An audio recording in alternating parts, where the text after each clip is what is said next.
नमस्कार, मी शनाया. आजचा प्रश्न साधा आहे, पण याचं उत्तर मात्र अस्वस्थ करणार आहे.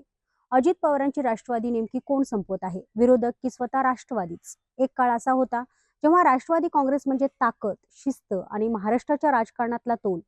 शरद पवारांचा अनुभव असेल, अजित पवारांची प्रशासनावरची पकड असेल आणि पक्षातले एकजूट, या सगळ्यांमुळे राष्ट्रवादी ही फक्त पार्टी नव्हती, तर सत्ता बदलण्याची क्षमता असलेली एक चळवळ होती. पण आज चित्र वेगळं आहे. महाराष्ट्राचे उपमुख्यमंत्री आणि राष्ट्रवादी काँग्रेस पक्षाचे प्रमुख अजित पवार यांच्या अकाली निधनामुळे महाराष्ट्राच्या राजकीय पटलावर मोठी पोकळी तयार झाली आहे. त्यांच्या जाण्यानंतर आता उपमुख्यमंत्रीपदी त्यांच्या पत्नी सुनेत्रा पवार यांना निवडण्यात यावं अशा चर्चा सुरू झाल्या आहेत. याच पार्श्वभूमीवर राष्ट्रवादी काँग्रेस पक्षाच्या विधिमंडळ सदस्यांची आज बैठक पार पडली आहे. या बैठकीनंतर लगेचच शपथविधी होणार असल्याची शक्यता वर्तवली जाते. अजित पवार यांच्या पत्नी सुनेत्रा पवार त्यांच्या मुंबईतील निवासस्थानी नुकत्याच पोहोचल्या आहेत. अजित पवार यांच्या निधनानंतर पुन्हा पक्षसूत्र हाती घेण्याचा प्रयत्न पवार कुटुंबात सुरू झाला होता. ज्यावेळी अजित पवार यांनी बंड केले त्यावेळी ते एकटे पडले होते. अजित पवार एकटे एकीकडे आणि संपूर्ण कुटुंब दुसरीकडे अशी स्थिती त्यावेळी निर्माण झाली होती. पवार कुटुंबातील एक देखील व्यक्ती अजित पवार यांच्या बाजूने त्यावेळी नव्हती. अजित पवार यांनी ज्या परिश्रमाने पक्ष उभा केला तो सुरक्षित ठेवणे हे पत्नी म्हणून सुनेत्रा पवार यांनी कर्तव्य सध्या मानलंय. पतीचे काम टिकवणे याला या दुःखाती पत्नीने कर्तव्य मानलंय. आधी सुनेत्रा पवार यासाठी तयार होत नव्हत्या, पण तुम्ही असं केलं नाही तर अजित पवार यांचे स्वप्नच अधुरं राहील. पक्ष हातात न गेला तर अजित पवार यांनी पाहिलेलं स्वप्न अधुरं राहील याचं भान राखत त्यांनी जड अंतकरणाने याला होकार दिला. त्यामुळे आधी पक्ष आणि नंतर विलिनीकरण चर्चा असा निर्णय अजित पवार यांच्या कुटुंबियांनी घेतला. म्हणूनच आधी शपथविधी घेण्याचा निर्णय सुनेत्रा पवार यांनी घेतला. आता याच दरम्यान राष्ट्रवादी काँग्रेस पक्षाचे प्रमुख शरद पवार यांनी एक पत्रकार परिषद घेऊन अनेक प्रश्नांना उत्तरं दिलीत.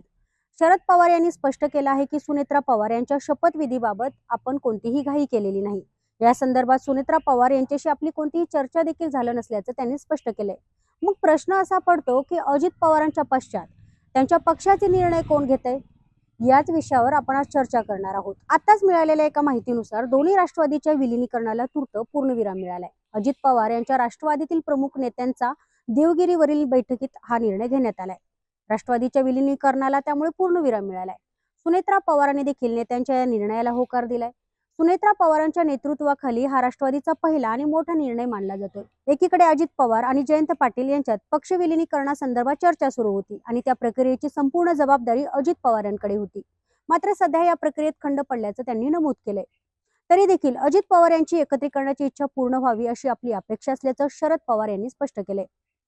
अजित पवार यांच्या नेतृत्वाखालील एकत्रीकरणाची भूमिका यशस्वी व्हावी हीच आमची इच्छा आहे. गेल्या 4 महिन्यांपासून या संदर्भातील चर्चा सुरू होती. पुढील काळात या विषयावर कोण पुढाकार घेणार हे ठरेल. दोन्ही पक्षांमध्ये संवाद कायम असावा यासाठी आम्ही नेहमीच सकारात्मक भूमिका घेतली आहे. विलिनीकरणाबाबतचा निर्णय 12 तारखेला जाहीर करण्याचा विचार होता. त्या चर्चेत मी स्वतः सहभागी नव्हतो, मात्र जयंत पाटील आणि अजित पवार यांच्यात सविस्तर चर्चा झाली होती असं पवारांनी स्पष्ट केलं. या पत्रकार परिषदेनंतर पक्षाध्यक्ष शरद पवार यांच्या निवासस्थानी राष्ट्रवादी आणि एनसीपी नेत्यांची बैठक सुरू आहे अशी माहिती मिळते. त्यासोबतच पार्थ पवार हे शरद पवार यांच्या निवासस्थानाहून निघाले आहेत. पार्थ पवारांकडून शरद पवारांची मनधरणी केली जात असल्याचं सांगितलं जात आहे. पार्थ पवारांकडून शरद पवारांना शपथविधीचं निमंत्रण देखील देण्यात आलंय. दादा गेल्यानंतर शपथविधीची इतकी घाई का? यामागे कोणाचं राजकीय हित दडलंय? तटकरे, भुजबळ, पटेल आणि मुंडे हे कधीही भाजपवासी व्हायला तयार होते. राष्ट्रवादी यामुळे संपवली जाते का? त्यानंतर शिवसेनेलाही दाबलं जाईल का? अशा आशयाच्या सर्वत्र चर्चा रंगल्या जात आहेत. अर्थात या चर्चा सोशल मीडियावरच्या आहेत. दरम्यान आता सुनेत्रा पवारांचा घाईघाईने शपथविधीचा कार्यक्रम का घेतला जातोय याचं खळबळजनक कारण देखील समोर आलंय. राष्ट्रवादी अजित पवार गटातील एक गट फुटून जाऊ नये म्हणून हा तात्काळ शपथविधीचा निर्णय घेण्यात आल्याची माहिती मिळते. सुरुवातीपासूनच अजित पवार गटातील एक गट फुटण्याच्या स्थितीत होता. अजित पवारांच्या जाण्याने पक्षफुटीची हालचाल आणखी तीव्र होऊ शकते. याच पार्श्वभूमीवर सुनेत्रा पवारांचा शपथविधी तातडीने घेतला जात असल्याची माहिती मिळते. राष्ट्रवादी काँग्रेस अजित पवार गट या पक्षांतर्गत निर्माण होऊ शकणारी स्पर्धा रोखणे हे सुनेत्रा पवार यांची उपमुख्यमंत्रीपदी निवड करण्यामागचं दुसरं महत्वाचं कारण मानलं जात आहे. अजित पवार यांच्या राष्ट्रवादीत सुनील तटकरे असतील, प्रफुल्ल पटेल असतील, छगन भुजबळ असतील, वळसे पाटील यांच्यासह अनेक प्रभावी नेते आहेत.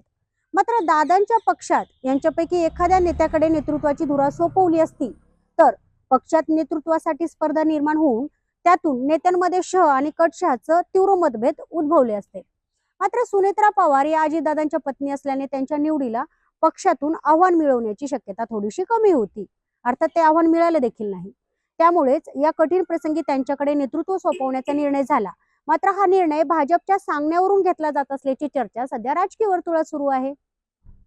एकूणच काय, तर अजित पवार गेल्याने दोन्ही राष्ट्रवादी एकत्र येण्याची चिन्हे लगेच आता तरी काही दिसत नाहीत.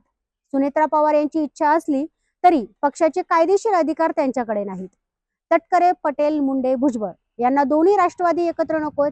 त्यामुळे सध्या शांततेत सुनेत्रा पवार यांनी उपमुख्यमंत्री पद आणि विधानसभा गटनेते पद आणि पक्षाचं राष्ट्रीय अध्यक्षपद स्वतःकडे घेत आहेत. अर्थात ज्यावेळी पक्षाची अधिकृत आणि कायदेशीर सत्ता सुनेत्रा पवार यांच्याकडे येईल त्यावेळी तटकरे, पटेल, मुंडे, भुजबळ यांना बाजूला करून राष्ट्रवादी एकत्रीकरण करण्याचा निर्णय कौटुंबिक पातळीवर देखील होऊ शकतो.